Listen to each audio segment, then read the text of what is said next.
విశాఖపట్నం అభివృద్ధికి దోహదం చేయాల్సిన ప్రభుత్వం, విశాఖపట్నం అభివృద్ధి కోసం పనిచేయవలసిన ప్రభుత్వం, విశాఖపట్నం విచ్ఛిన్నానికి పనిచేస్తా ఉంటే కాపాడుకోవడానికి ఇక్కడికి వచ్చినప్పుడు ఎంత బాధేస్తుందో ఒక్కసారి విశాఖపట్నంలో ఉండే అందరూ ఆలోచించాలి. పల్లా శ్రీనివాస్ గారు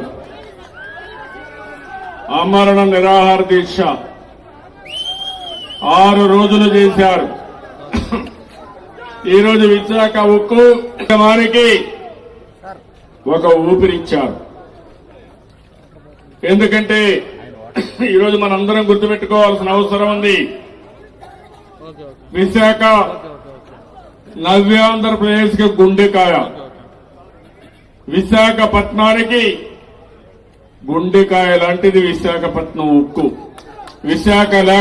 విశాఖపట్నం ఉక్కు లేకపోతే విశాఖపట్నం మనకు పేరే లేదు. అవునా కాదా తమ్ముళ్ళు? మీరే ఆలోచించండి.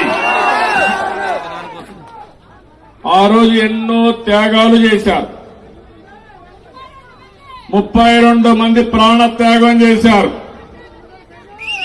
మొత్తం 67 మంది రాజీనామాలు చేశారు. ఇంకో పక్కన మీరు ఒకసారి చూస్తే ఆంధ్రప్రదేశ్ మొత్తం తెలుగు వారందరూ కూడా సమైక్య ఆంధ్రప్రదేశ్ లో విశాఖ ఉక్కు ఆంధ్రుల హక్కుని పోరాడారు. అమృతరావు ఆ రోజు మీరు చూస్తే తాడేకొండ నుంచి గుంటూరు నుంచి వచ్చిన 67 రోజులు అమరణ నిరాహార దీక్ష చేశాడు. అంతవరకు కేంద్ర ప్రభుత్వం కదలలేదు, మన గోడు పట్టించుకోలేదు. ఆ దెబ్బతో కేంద్ర ప్రభుత్వం దిగి వచ్చి సాక్షాత్తు ఇందిరాగాంధీ తల ఒగ్గి విశాఖపట్నం ఆంధ్రుల హక్కుని విశాఖకు ఇచ్చారు. అది తెలుగు వారి యొక్క ఉక్కు సంకల్పం. అంటే పబ్లిక్ సెక్టర్ లో ఉందని బెదిరిస్తా కూర్చుంటే ఎంతో పైన ప్రతి ఒక్కరు ఇదే మరి మీరు క్వశ్చన్స్ అడుగుతా ఉంటే అన్ని ఎందుకు లాభాలు ఉన్నాయి, ఇక్కడ నష్టం ఎందుకు వస్తా ఉంది? నేను కూడా 3 నెలలకు ఒకసారి రివ్యూ చేస్తున్నా.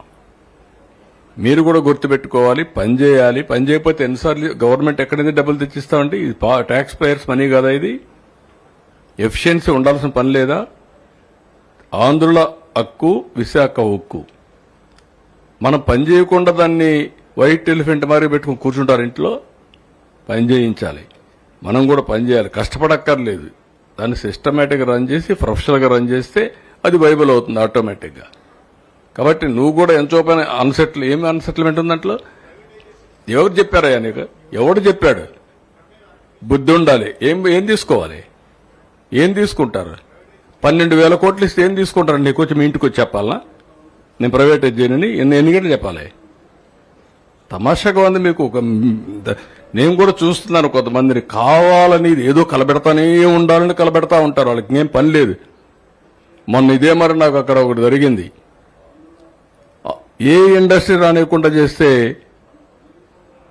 కెమికల్ ఫ్యాక్టరీలో పీడీ కింద పెట్టినాక అన్ని సెట్ అయిపోయినాయి. ఎత్తిపోయి లోపలేస్తే ఇంక డిస్టర్బెన్సీ లేదు, అన్ని ఇండస్ట్రీస్ బాగున్నాయి, రాష్ట్రం కూడా బాగుంది.